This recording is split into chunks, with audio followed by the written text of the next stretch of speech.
A new Monmouth University poll shows Biden leading Trump 54% to 43% among seniors. Numbers look optimistic for Biden as that core group of voters are pretty dependable. Meanwhile, a few other factors seem to be moving in Trump's direction. Team Rising is here to weigh in on these polls. Joining us are Democratic strategist and council member at large of Montgomery County, Will Jawando, and Capitol Hill reporter for the Daily Caller, Henry Rogers. Two great friends of the show. Great to see you guys. Good to see you guys. Morning.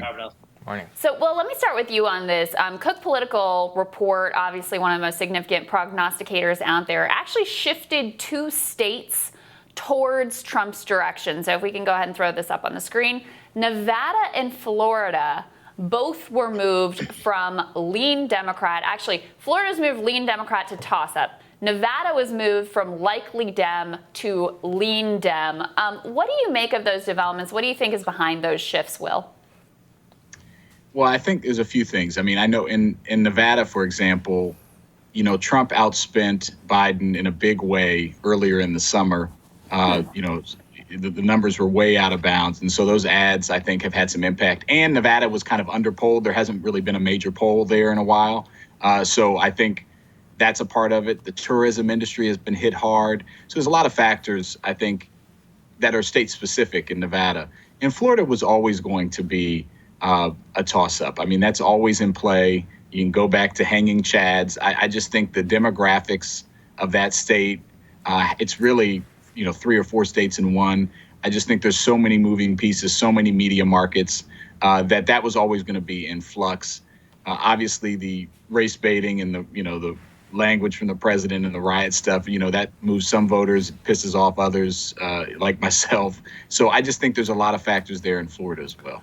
So, Henry, let's weigh in on this. So if this is kind of the crazy part, you would expect, you're like, oh, well, seniors, 54, 30, 43, whatever, that means Florida's a done deal for Biden. But it's not, because Trump is actually doing a lot better with Latinos in Florida, specifically Cuban Americans. But that also could explain what's happening in Nevada, because we've seen an overall almost 7% shift in support of Latinos to Trump. Based upon all of that, what do you kind of expect the changes in the electoral map to look like there?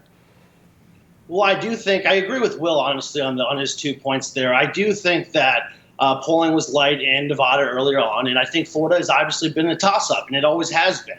But I think the Latino vote narrative is honestly pretty stunning when you see Trump get that edge in Florida and build up what's going on across the country with these riots. Because with the riots, it's scaring all these older people and all these other people in these states where they are freaked out about their own safety. They're wondering if they're going to go red or blue and how that's going to turn out for them. So I do think that the riots, like Will said, will affect voters in some way or the other, and they will only be getting worse, in my opinion.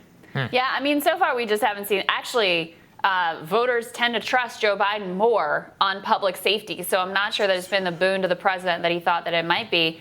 But we'll pick up on this point about minority voters, because I think this is one of the most interesting, ironic, hard to explain phenomenons, which is white voters have by and large moved even more strongly towards Joe Biden. They're actually the ones who are giving him his lead right now. And he's seen a significant erosion with Latinos in particular, but also somewhat with African Americans. What do you think is going on there? I mean, that is really why Trump is still in the game in Florida in particular, is because he is doing so disproportionately well. He's still probably going to lose Latinos in the state, but not by much. In fact, recent polls have had him basically tied among Latinos, which is a massive erosion from how Hillary Clinton did in that state among that demographic group last time around. What do you think is going on there?